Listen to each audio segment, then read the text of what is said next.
네, 삶으로 열어가는 아름다운 신앙 간증 프로그램 오직 주만이의 김현임입니다. 성경 룻기에는요, 가난한 룻이 보아스 밭에 떨어진 이삭을 줍는 장면이 나오죠. 하나님은 이스라엘 백성들에게 추수하다 떨어진 이삭을 다 주워가지는 말라, 좀 남겨두라 이렇게 얘기하시는데요. 가난한 사람들과 과부 그리고 고아를 위해서 베풀어 주시는 그런 마음이 아니었나 싶습니다. 풍요롭고 또 편리한 세상을 살고 있는 요즘에도요, 우리 주변을 돌아보면 어려운 일들이 많이 있는데요.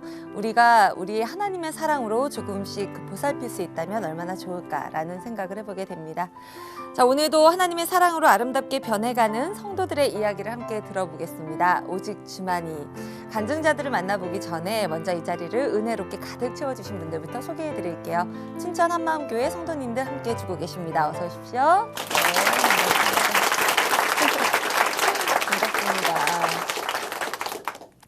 네, 첫 번째 출연자분을 소개해드리도록 하겠습니다.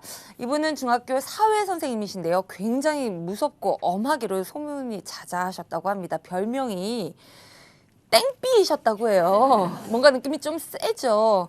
확 달려들어서 확 쏴버리는 이 땡벌의 사투리라고 하는데요. 지금은 우리 예수님을 만나셔서 정말 온화하고 행복을 전하는 선생님, 스마일 선생님으로 인기를 끌고 계신다고 합니다. 우리 자매님을 만나볼게요. 춘천 한마음교회 이은경 자매님 박수로 모시겠습니다.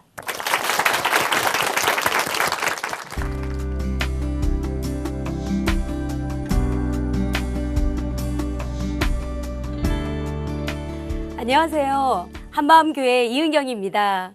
여러분, 땡삐라고 아세요? 건들면 바로 쏘아대는 땅벌의 사투리 표현인데요. 땡삐 교사로 불리던 제가 부활하신 예수님을 만나고 나서 교직에 대한 사명감과 보람을 느끼며 신바람 나게 교사 생활하고 있는 간증을 나누려고 합니다. 저는 대학을 졸업하고 1년 후에 발령을 받았어요. 현재는 중학교 사회교사로 재직하고 있습니다. 저는 모든 일에 인정을 받고 싶어서 조바심을 내며 아둥바둥대면서 교직 생활을 했어요.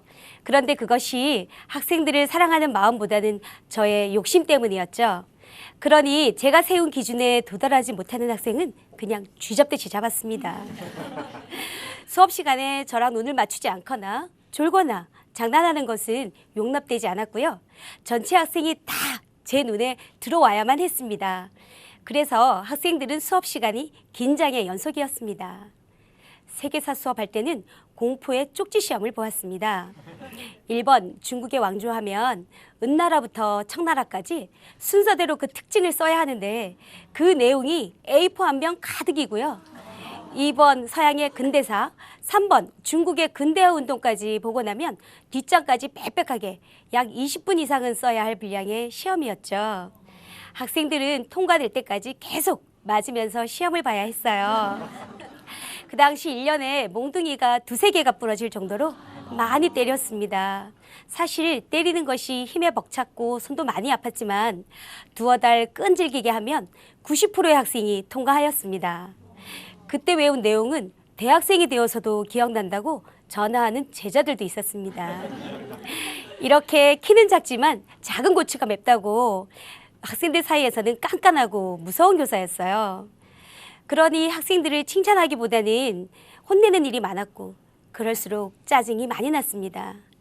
주문진에서 근무할 때 동료 교사가 제가 애들을 혼낼 때 날카로운 고음으로 혼내는 소리가 교무실에 울린다고 목소리를 좀 낮추면 어떻겠냐고 했어요. 사실 그 정도로 많이 혼내는지는 몰랐습니다. 이렇게 제가 좀 까칠하다 보니까 주로 배치되는 부서가 학생부였어요. 그래서 그 당시 학생들은 저를 경찰이라고 불렀죠.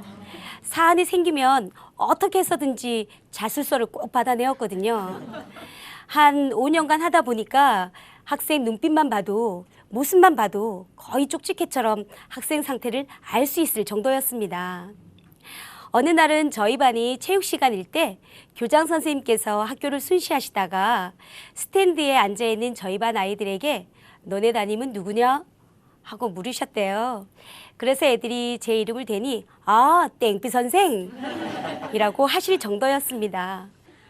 이렇게 아집과 자존심으로 똘똘 뭉쳐서 생활하다가 근무지를 옮기면서 한마음 교회에 다니는 친구를 만나게 되었어요.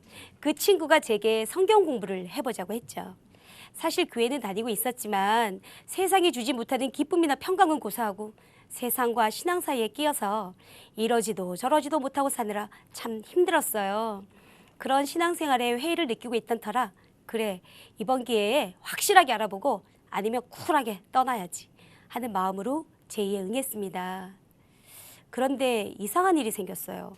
성경에 대해 한 번도 의심해 본 적이 없었는데 성경을 알아갈수록 구약과 신약을 일부러 딱 짜 맞추었다는 생각과 허구라는 생각으로 성경에 대한 의심이 들기 시작했어요. 또 죽고 난 후에 천국이 없을지도 모르는데 괜한 헛물 켜는 짓을 하고 있는 건 아닌가 하는 생각도 들었죠. 그런데 또 한편으로는 분명 뭔가 있는데 그 비밀을 알고 싶은 마음이 간절했습니다. 마치 어린 시절 숨바꼭질 하는 것처럼 잡힐 것 같은데 잡히지 않으니 다른 세상 고민은 들어오지도 않고 온통 예수님 만나고 싶은 생각뿐이었습니다. 퇴근하면 요한복음을 읽으며 고민하고 자다가도 예수님 만나고 싶다고 일어나서 기도하고 정말 알듯 모를 듯한 진리에 갈급하였죠. 이런 저희 기도를 들어주셨는지 나를 찾고 찾으면 만나리라의 말씀처럼 그분은 드디어 저를 만나주셨어요. 중학교 2학년 사회교과서 내용 중에 로마의 크리스트교 성립 단원이 있어요. 그 단원 수업할 때는 예수에 대해 조사하는 것이 숙제입니다. 어느 날 숙제를 발표시키는데 한 학생이 상당히 자세하게 발표를 마쳤어요.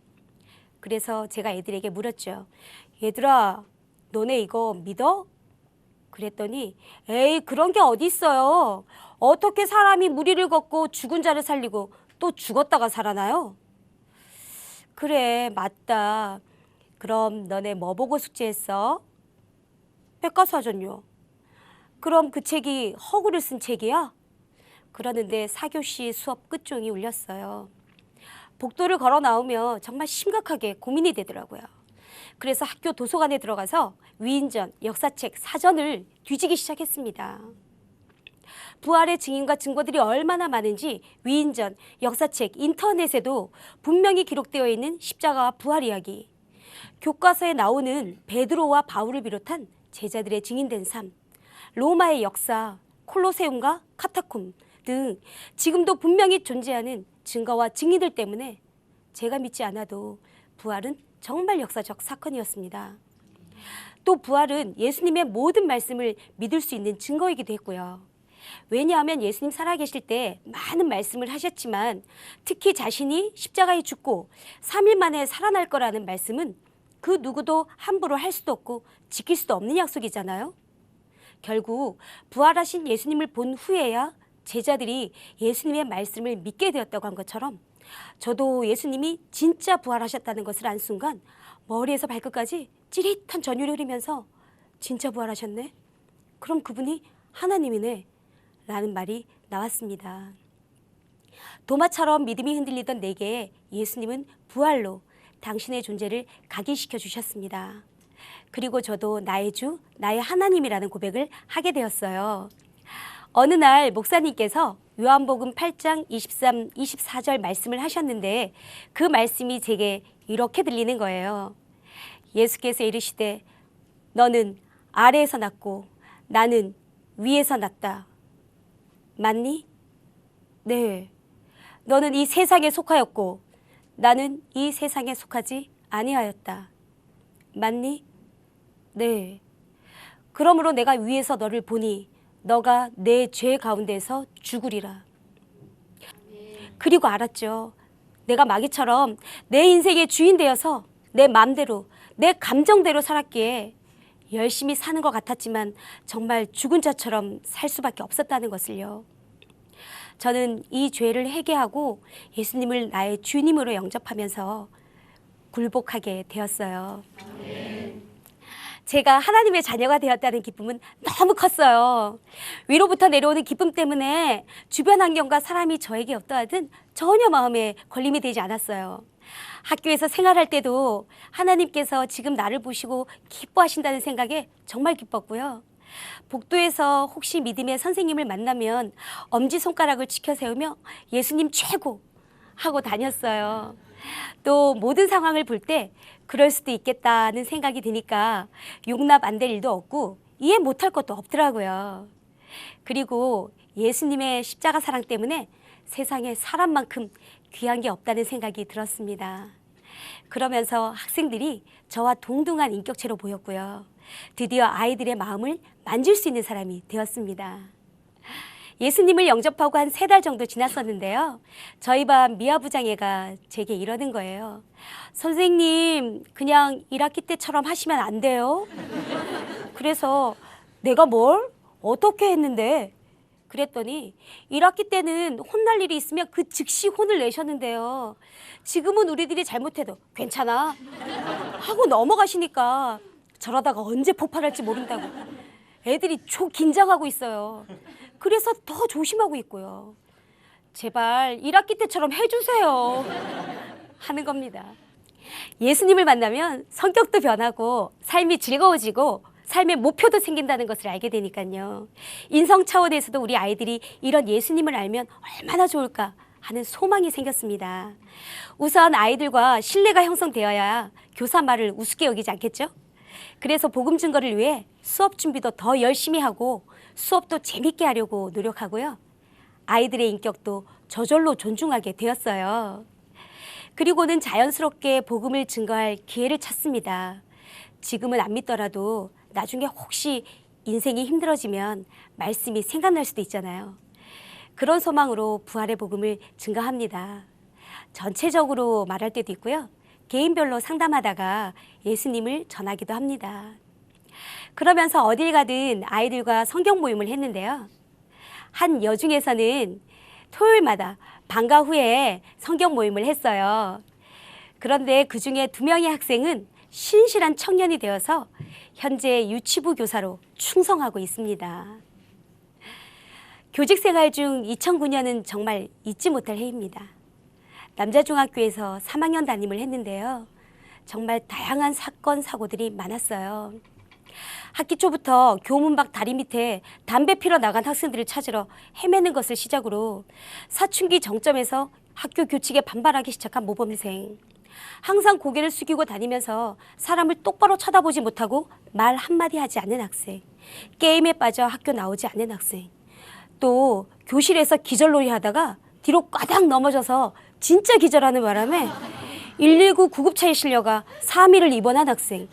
저는 이 학생 머리가 깨지는 줄 알았어요. 그리고 수업 일수 부족으로 진급 못한 복학생.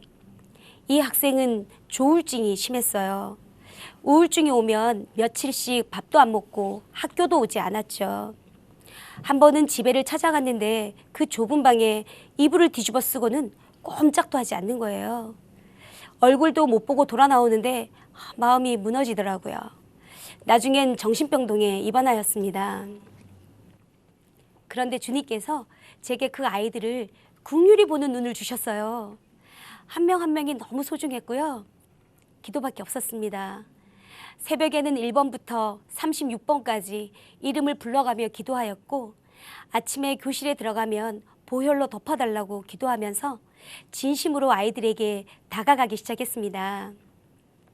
그리고 너희가 너무 귀한 존재고 하나님이 너희를 많이 사랑한다는 말을 시작으로 부활의 복음을 들려주었어요. 또 아침 시간에는 좋은 예화를 읽어주면서 마음을 다스리는 시간을 갖기도 하였습니다. 그랬더니 연말쯤에 모든 일에 반전이 일어났어요. 11월이 되면 3학년 교실은 학기 초보다 좀 더 어수선해지거든요. 그런데 저희 반은 갈수록 수업 분위기가 좋아지고 아이들도 많이 온순해졌어요. 마지막 기말고사에서는 11과목 모두 1등을 했고요. 일반 선생님도 비결이 뭐냐고 물으실 정도로 전체적으로 다 달라졌죠. 그리고 저는 그해 교육청에서 한 통의 전화를 받았어요. 시 전체에서 3학년 사회교과 성적이 좋으니까 사회 선생님들이 모인 자리에서 수업을 어떻게 하고 있는지 발표하라는 것이었습니다. 또 4H라는 특별활동으로 교육감 표창을 받게 되어서 학교 교문에 플래카드가 걸리는 영광도 받았고요. 교육청 주관 해외 연수 기회도 갖게 되었습니다.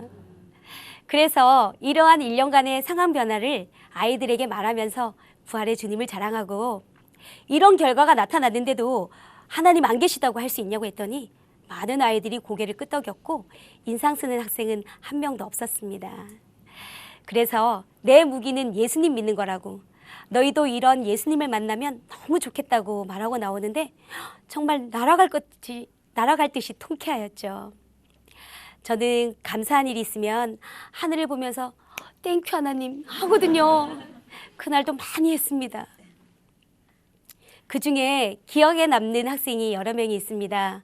우선 사람을 똑바로 쳐다보지 못하고 말 한마디 하지 않는 학생은 제가 따로 불러서 교회 성경 공부 교재로 복음에 대해 나눴어요. 나중엔 작은 목소리로 예수님을 영접했지요. 또 담을 타놓고 산으로 도망가던 학생은요. 여러 번의 설득과 가정 방문에도 안 되더라고요. 결국 여름방학 즈음에 자퇴서를 냈습니다. 공부를 좋아하지도 잘하지도 않은 아이라 끝내 학업을 포기하였을까 봐 걱정했었는데 작년에 연락이 왔어요. 인천에서 명문고등학교를 다니고 있고 열심히 공부를 해서 선생님 추천으로 성균관대 수시를 준비하고 있다는 거예요. 그러면서 선생님께서 진심으로 자신을 대해주어서 지금 이렇게 사람답게 살게 되었노라고 감사하다고 하더군요. 며칠 후엔 학생 어머님이 직접 전화를 하셨어요. 언제나 아이를 걱정해주며 격려해 주어서 감사했다고 하시면서 지금까지 두 아이의 엄마로 많은 선생님들을 거쳤지만 저처럼 진심으로 아이를 걱정해 주는 교사는 본 적이 없다고 늘 고마운 마음 잊지 않고 시간 되면 꼭 내려가서 찾아뵙겠노라는 말씀을 하셨어요. 그리고 수업 일수 부족으로 진급 못한 그 복학생, 가난해서 제대로 먹지도 못하고 늘 눌려있고 키는 초등학교 3, 4학년 정도밖에 안 되는 작은 아이, 우울로 인해 정신병동에까지 입원했던 그 학생은 학기 초부터 결석이 많았어요. 어떻게든 졸업을 시키려고 아침마다 그의 집에 가서 아이를 데리고 출근하기도 했고요. 인근 교회에 찬양 예배가 있다고 하면 퇴근하고 아이를 막 찾아가지고 데리고 교회도 갔는데 들어가는 순간 아이가 너무 가여워서 그냥 붙들고 울며 기도하기도 했지요. 어느 날 그 학생이 뭔가 잘못해서 혼을 내야 하는 상황이었어요. 그런데 주님께서는 제게 긍휼의 마음을 주셨어요. 그래서 교무실로 부른 후에 차에 태우고 떡 만둣국집으로 갔습니다. 많은 양이었는데 정말 개눈 감추듯 국물 하나 남기지 않고 맛있게 먹는 거예요. 또 정신병동에 입원해 있을 때에는 면회를 해서 복음을 다시 들려주곤 하였습니다. 하지만 이렇게 정성을 쏟았는데도 그 학생은 수업 일수를 또 채우지 못하고 졸업을 못했습니다. 그런데 2년 전부터 연락이 왔어요. 1년 더 중학교를 다닌 후에 공고로 진학했다면서 선생님, 제가 반에서 7등을 했어요. 선생님 좋아하실 것 같아 전화드렸어요 하더니 또 얼마 후에는 선생님 제가 5등을 했어요 하는 겁니다. 올해는 고3 졸업반인데 여름에 인턴으로 서울에서 일하고 있다고 하더니 10월 초에는 밝은 목소리로 또 전화가 왔어요. 선생님, 제가 돈 벌면 내려가서 맛있는 거 사드릴게요. 그때 선생님이랑 먹은 떡만둣국 너무 맛있었어요. 그때 혼나는 줄 알았는데 선생님께서 만둣국 사주셔서 깜짝 놀랐어요. 이 아이가 제대로 사람 구실하며 살아주는 것도 저에겐 너무 감사한 일인데 제게 이런 말을 하고 있다니 감격이 되더라고요. 그래서 지금도 계속 교회를 나가고 있는지 물어본 후에 너의 주인은 예수님이다. 그분 놓치면 안 돼 하고 말했습니다. 저는 교과 내용 특성상 자연스럽게 복음을 얘기할 기회가 꽤 있습니다. 그럴 때는 주관적인 믿음을 증가하는 것이 아니라 객관적 사실인 십자가와 부활로 말미암아 역사 속에 들어오신 예수님이 하나님이심을 학신 가운데 전할 수 있어서 행복합니다. 요즘도 청소 시간이면 기쁜 마음으로 빗자루를 들고 청소하러 나가고요. 학교에서 주어진 일도 최선을 다해 열심히 하고 있습니다. 또 기독학생 동아리 활동뿐만 아니라 무엇보다 교무실에서 선생님들께 틈틈이 복음을 전하고 있습니다. 요즘 학생들은 갈수록 거칠어지고 규칙을 무시하고 교사에 대한 태도가 도를 지나치다 싶은 상황을 보기도 하고 또 직접 겪기도 합니다. 이러한 때 예수님이 나의 주인이신 것이 얼마나 큰 힘이 되는지 모릅니다. 그분이 부어주시는 평강과 기쁨, 지혜로 그때그때마다 문제를 해결해 주시고 인도해 주시는 주님 때문에 저는 행복한 교사입니다. 항상 제가 있는 이곳이 주님 보내신 선교지라는 생각으로 복음 증거의 사명을 감당하기 위해 더욱 겸손하게 나아가겠습니다. 날마다 저의 삶이 주 안에서 주님의 영광을 드러내는 삶이 되길 소망합니다. 감사합니다.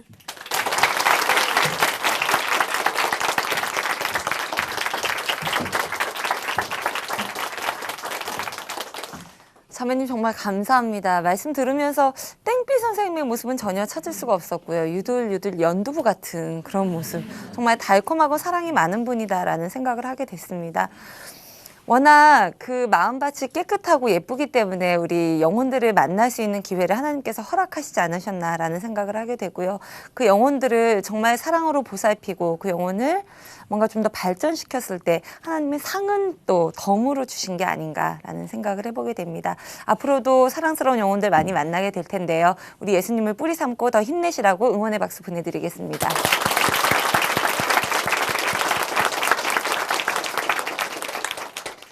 네, 오늘도 아름다운 믿음의 고백을 통해서 하나님의 은혜를 함께 나누고 있습니다. 실천하고 함께하는 삶으로 열어가는 아름다운 신앙 간증 프로젝트 오직 주만이 이제 두 번째 간증자를 여러분께 소개해 드릴 텐데요.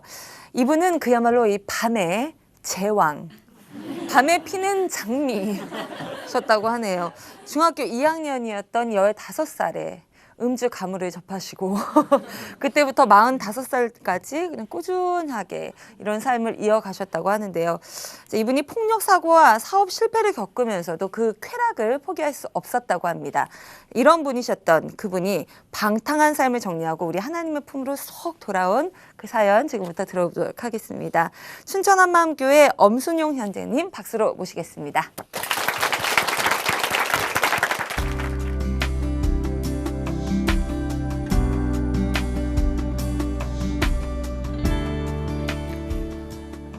안녕하세요. 춘천 한마음교회 엄수영입니다. 저는 반평생을 세상의 쾌락과 육신의 정욕을 쫓는 삶을 살았습니다. 그것 때문에 고생도 많이 하고 죽을 고비도 여러 번을 넘겼어요. 그래서 그것을 끊기 위해 생명을 건 3번의 큰 결단을 해보았지만 끊을 수가 없었습니다. 그러다가 성경 말씀 3구절을 통해서 부활하신 예수님을 만나고 인생이 완전히 바뀌어진 간증을 나누고자 합니다. 저는 초등학교 5학년 때 아버지께서 좋은 대학을 가라고 서울로 혼자 전학을 보내셨어요. 그런데 이 시골 촌놈이 그 어린 나이에 서울에서 혼자 자신을 감당하기가 어렵더라고요. 그래서 이 불량 서클에 가입해서 술과 담배와 여자를 알게 되었어요. 결국 고등학교에 떨어지게 되고 야간 고등학교를 가게 되었습니다. 이 보통 사람들은 상상하기 힘든 그런 암울한 학창 시절을 보내고 정말 천신만고 끝에 겨우 대학을 갈 수 있게 되었어요. 대학에서는 사진을 전공하게 되었는데 사진과는 정말 놀기 좋은 곳이었어요. 1년 내내 카메라를 둘러매고 산과 바다로 신나게 놀러 다녔습니다. 졸업 후에는 잡지사 기자 생활을 거쳐서 광고 스튜디오로 직장을 옮겼고 몇 년 후에는 스튜디오를 직접 차려서 운영을 하였어요. 매일 모델과 광고 디자이너들과 모델 지망생들과 함께 먹고 마시고 춤추고 신나게 놀았습니다. 아침이 되면은 정말 머리도 아프고 속도 쓰리고 후회와 허탈감에 이제 그만해야 되겠다 싶다가도 다시 어둠이 오면은 먹이를 찾아 헤매이는 하이에나처럼 그렇게 밤거리를 헤매고 다녔어요. 그런데 그것으로도 만족이 안 되는 거예요. 결국 광고 스튜디오를 후배에게 넘기고 레저 이벤트 사업을 시작하게 되었습니다. 그런데 솔직히 그 사업을 시작하게 된 이유도 그 사업을 하던 친구를 보니까 너무 부러운 거예요. 1년 내내 놀기만 하더라고요. 래프팅, 수상스키, 스킨스쿠버, 그리고 서바이벌 게임, 그리고 겨울에는 스키장에서 렌탈과 강습으로 일이 아니라 이건 싹 다 노는 거예요. 그래서 이게 너무 부러워서 그 회사를 인수해버려가지고 사업을 시작했어요. 이 하루 중 가장 신나는 시간은 건물 옥상에 올라가서 튜브하고 파라솔, 그리고 이 주차장에, 아니 야영장에 텐트를 세는 거였어요. 그게 싹 다 돈이거든요. 그만큼 많은 돈을 벌기도 했어요. 그런데 제가 가는 곳마다, 하는 일마다 술과 방탕과 쾌락은 늘 그림자처럼 저를 따라다녔어요. 사업을 유지하기 위해서 매일 밤 술 접대를 해야 했고, 한 달에 술집에 가져다 주는 돈이 수천만 원에 달했어요. 오죽했으면 그 술값이 아까워서 제가 아예 술집을 차려버렸어요. 그러던 어느 날 지방 현장 술자리에서 이 사소한 이권 대립이 발단이 되어가지고 싸움이 벌어졌어요. 결국 저는 119 구급차에 실려가지고 병원으로 옮겨지게 되었고, 병원에서는 팔이 너무 심하게 부러졌으니까 빨리 서울 큰 병원으로 옮기라 그러더라고요. 서울 큰 병원 응급실에 도착했는데 동두 트기 전인 이른 새벽인데 아내가 딸아이를 등에 들쳐업고 허겁지겁 달려왔더라고요. 그런데 그 모습이 얼마나 가슴이 아픈지 상기된 아내의 얼굴과 아내 등에 지쳐서 잠든 딸아이를 바라보는데 이 으스러져서 덜렁덜렁거리는 팔보다도 더 마음이 아팠어요. 어릴 때부터 이 술과 폭력으로 죽을 고비도 여러 번을 넘겼었는데 가족이 생기니까 달라지더라고요. 그래서 제 인생 처음으로 이 생명을 건 결단을 하게 됐어요. 가족을 위해서 내가 이 술과 싸움질을 반드시 끊어버리겠다고 그렇게 결단을 하였습니다. 퇴원을 하고 다시 회사로 돌아왔는데 그 결단은 무용지물이 되고 말았어요. 다시 세상 쾌락에 빠져서 죽음에 이르는 것도 모르고 살다 보니까 회사 경영은 어려워지기 시작했고, 겨우 정신을 차렸을 때는 이미 수습하기 힘든 상황이었어요. 남부럽지 않게 모든 것을 누리던 삶에서 하루아침에 정말 쫄딱 망한 거지가 되었어요. 집안의 모든 물건에 빨간 차압딱지가 붙여지고 도망치듯 그렇게 의정부의 작은 집으로 이사를 했어요. 이사한 첫날부터 저는 길거리에서 호떡 장사를 시작했습니다. 남의 집 가게 앞에 자릿세를 내고 조그만 리어커를 세워놓고 호떡과 오뎅을 팔기 시작했어요. 지금은 아무렇지도 않게 편하게 얘기하지만은 그 당시에는 사람들 얼굴 쳐다보는 게 너무 창피해서 하루 종일 호떡도 하나 못 팔고 그냥 집으로 들어온 적도 있어요. 추운 겨울날 차가운 도시락에 뜨거운 오뎅 국물을 부어 먹으면서 얼마나 많은 눈물을 흘렸는지 모릅니다. 그렇게 피눈물을 흘리면서 제 인생에 두 번째 생명을 건 결단을 하게 되었어요. 내 인생을 요 모양 요 꼴로 만든 이 방탕한 삶을 이번에는 반드시 끊어버리겠다고 그렇게 결단을 하였습니다. 사업에 쫄딱 망하고 길거리에서 노점상을 하던 저에게는 이 기댈 곳이 필요했어요. 하루하루 사는 게 너무 힘들고 또 희망도 안 보이다 보니까 교회를 나가기 시작했어요. 또 가족을 먹여 살리던 길거리 노점상도 그렇게 오래가지 못했어요. 단속반원과 칼부림까지 가는 큰 싸움 끝에 결국 일을 그만두게 되었고, 새로운 마음으로 일거리를 찾다가 지금 하고 있는 물류 운송 업무를 배우기 시작했어요. 새 일에 잘 적응도 하고 두각도 나타나기 시작할 무렵에 그만 업무상 잘못 연루되어 가지고 폭행, 강도, 상해 제목으로 구속이 되는 일이 벌어졌어요.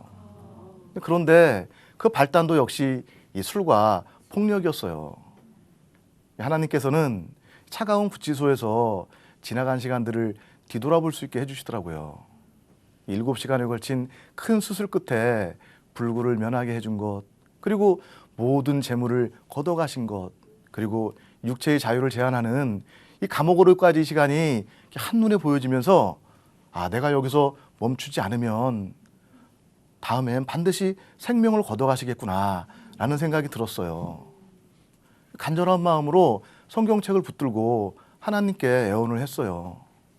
나는 어떻게 되든지 상관없는데 나 때문에 또다시 고생할 아내와 딸을 생각하니까 너무 가슴이 아픈 거예요. 그래서 내 인생 마지막 결단이 되기를 바라는 마음으로 세 번째 생명을 건 결단을 하게 되었어요.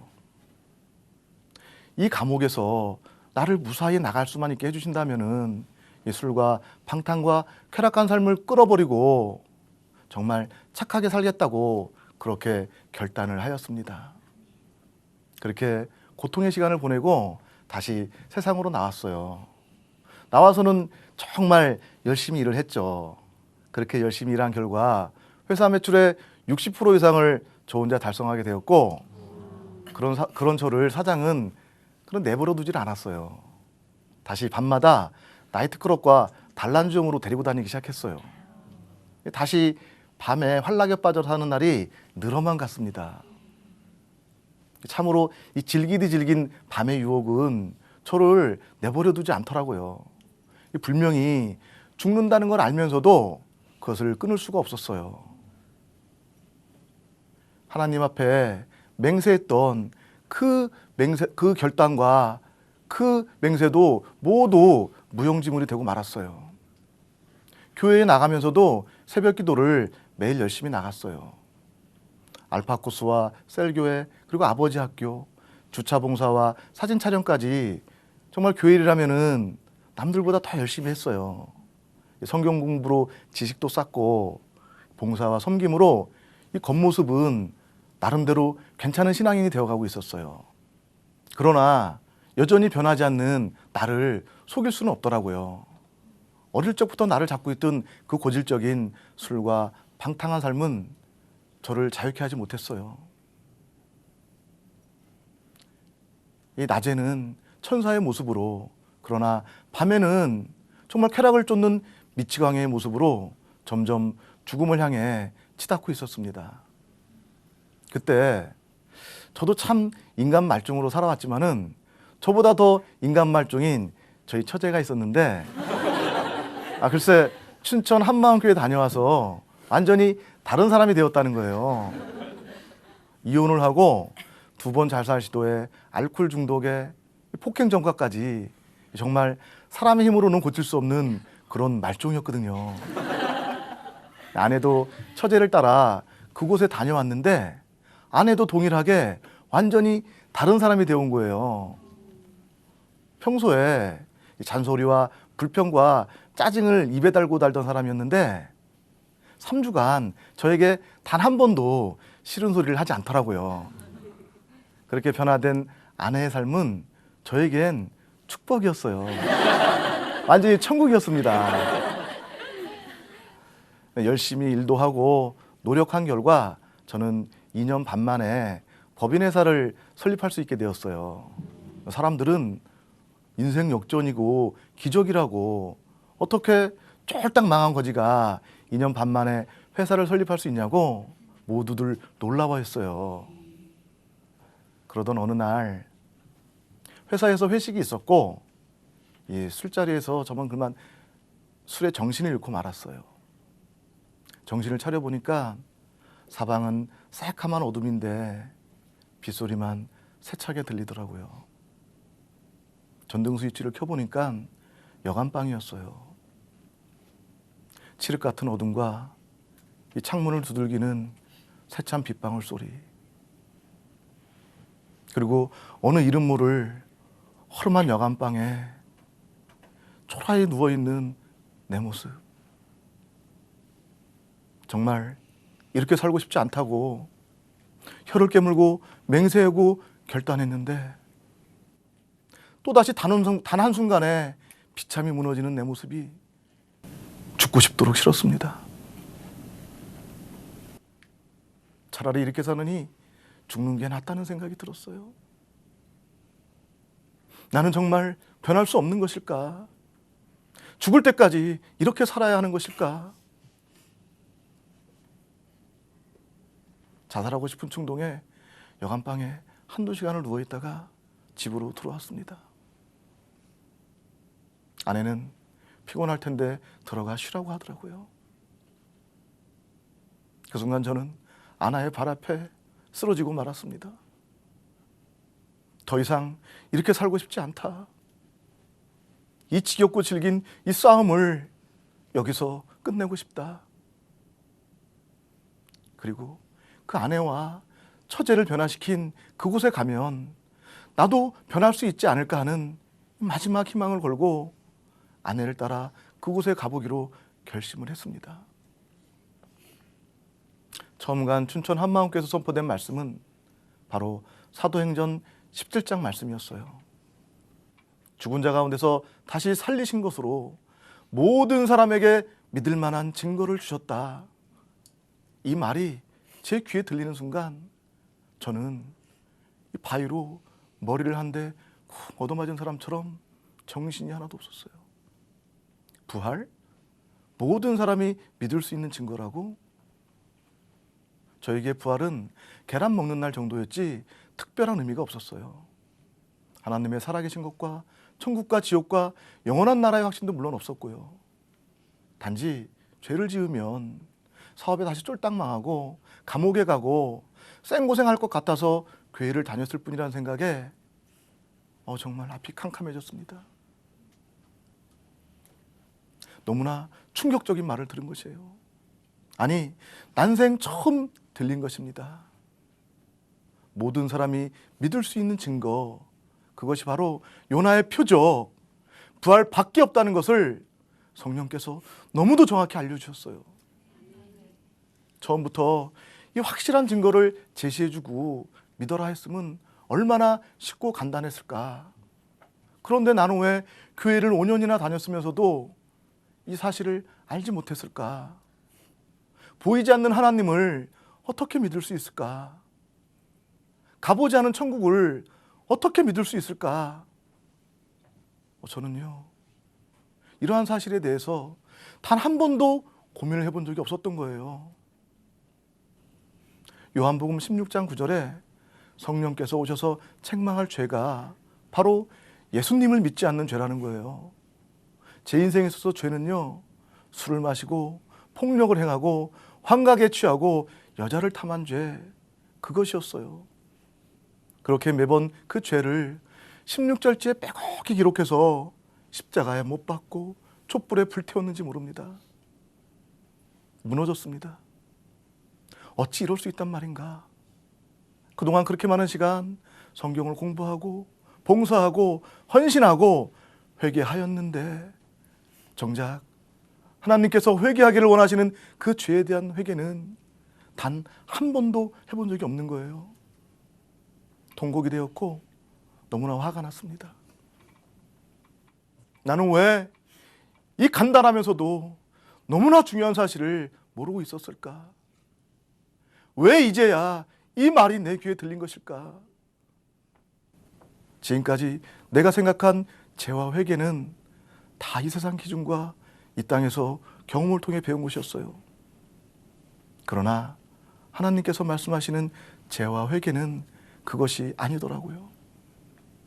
도덕적인 세상 관점의 죄가 아닌 바로 전능자 하나님께 대한 죄를 말씀하고 계셨어요. 이 죄를 모르니 내가 주인 되어서 내 생각대로, 내 감정대로, 내 육체가 원하는 대로 반평생을 이 세상 신에게 종노릇하면서 소경된 삶을 살았던 것입니다. 그리고 로마서 10장 9절에 예수를 주인으로 시인하고 부활을 내 마음에 믿으면 구원을 받는다는 말씀이 선포되었어요. 저는 단 한 번도 하나님께서 예수님을 죽은 자 가운데서 살리신 그 부활을 내 마음에 믿어본 적이 없어요. 주인으로 믿은 적은 당연히 없고요. 그 순간 나는 지금까지 구원받은 자가 아니었구나. 내가 지금 죽음은 지옥이구나 라는 사실을 너무나 정확히 알아버렸고 너무 무서워서 몸이 벌벌 떨렸어요. 통곡이 되었고 눈물만 나왔습니다. 하나님께서 말씀하시는 그 죄에 대한 회개 없이 내가 주인 되어서 예수님을 믿는다고 착각하고 우쭐대고 잘난 척했던 것입니다. 입술로만 주여 주여 하는 자였어요. 그 순간 부활하신 예수님 앞에 선 저를 보았고 그제서야 바울과 도마와 제자들 같이 다시 살아나신 그 예수님 앞에 그대로 굴복당하고 말았습니다. 하나님, 죄를 알지 못했습니다. 독생자를 주셔서 십자가에 못 박아 죽이시고 다시 부활하셔서 나의 주인 되셨어. 모든 사람에게 믿을 만한 증거, 확실한 물증을 주셨음에도 내가 그것을 믿지 아니하고 예수님을 배척하고 내가 주인 되어 살았습니다. 내가 바로 독사의 새끼였습니다. 잘못했습니다. 용서해 주세요. 용서해 주세요. 그리고 드디어 그 부활하신 예수님을 내 마음의 주인으로 모셨습니다. 세상이 달라 보였어요. 지금까지 내 관점으로 바라보던 세상이 드디어 하나님의 관점에서 보이기 시작했어요. 평강과 기쁨이 한없이 흘러 넘쳤고 모든 것에 대한 감사로 주체할 수가 없었습니다. 매일 밤 이 술과 쾌락을 쫓던 나의 옛사람은 예수님과 함께 십자가에 못 박혀 죽었고 나는 그리스도 예수 안에서 완전히 새로운 사람이 되었습니다. 부활하신 예수님이 나의 주인 되시니까 그 보이지 않던 영원한 나라가 선명히 보이기 시작했고 내 마음이 천국이었습니다. 주인이 바뀌고 제 삶도 달라졌어요. 사업장은 하나님께서 기뻐하시는 예배의 처소로 드려지고 있고요. 한 달에 수천만 원씩 하던 술 접대는 완전히 끊어졌고 심지어 어떤 날은 거래처 업무 미팅 후 회식 자리에서 참믿음에 대해서 증거하다가 회식 자리가 썰렁해진 적도 있어요. 그런데 그 후로 그런 저를 더욱 신뢰해 주셨고요. 이 세상 방법이 아닌 하나님 말씀에 순종하고 나아가다 보니까 직원들과 제가 놀랄 정도로 많은 성장을 하게 되었습니다. 또 새로운 직원을 채용할 때면 면접 장소에서 항상 이 부활의 복음을 증거하고 있고요. 한 영혼이라도 더 살리기 위해서 정말 몸부림치고 있습니다. 그렇게 놀랍게 변한 저를 직원들은 도저히 믿을 수 없다고 저희 교회에 직접 와보곤 했어요. 제가 이 부활의 복음을 듣지 못했다면, 주인이 바뀌어지지 않았다면 지금도 여전히 외로움과 고독감에 마음이 무너질 때마다 어느 이름 모를 밤거리를 헤매고 있을 생각을 하니까 정말 아찔합니다. 입술로 주여 주여 하고 살다가 심판대 앞에 서서 나는 너를 알지 못한다는 소리를 듣고 이를 갈며 슬퍼할 것을 생각하니까 너무도 끔찍해요. 어둠에서 벗어나지 못하던 제가 이 성경 말씀 세 구절을 통해서 지금은 부활하신 예수님과 동행하는 삶을 사는 것처럼 여러분들께서도 모든 사람이 믿을 수 있는 증거, 예수님의 부활을 통해서 하나님께서 회개하기를 원하시는 그 죄를 회개하고 예수님을 주인으로 믿어서 영원한 나라의 풍성한 선물을 다 받으시기를 간절히 기도드립니다. 감사합니다.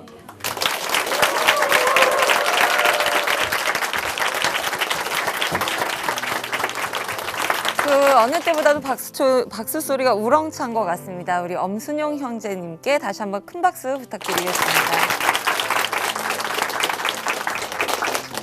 못난 나의 모습 누구나 하나씩 있죠. 내가 싫어하는 나의 모습. 아무리 노력해도 바뀌지 않고 변하지 않는 모습을 볼 때 나는 정말 안 되겠구나 이렇게 좌절하게 됩니다. 그 순간에 우리 부활하신 주님을 힘입어서 나의 죄를 똑바로 바라보고 또 회개하고 변화된 모습을 느낄 때 얼마나 뿌듯할까요? 우리 엄순용 형제님처럼 말이죠. 네, 모두 다 이런 삶을 살길 바라실 것 같습니다. 자, 오늘 오직 주만이 이 시간 여기서 마무리해 보려고 하는데요. 오늘도 찬양과 함께 마무리해 보겠습니다. 박선미 자매님의 할렐루야로 은혜로운 시간 마무리해 볼게요. 오늘도 은혜 풍성한 하루 보내시기 바랍니다. 감사합니다.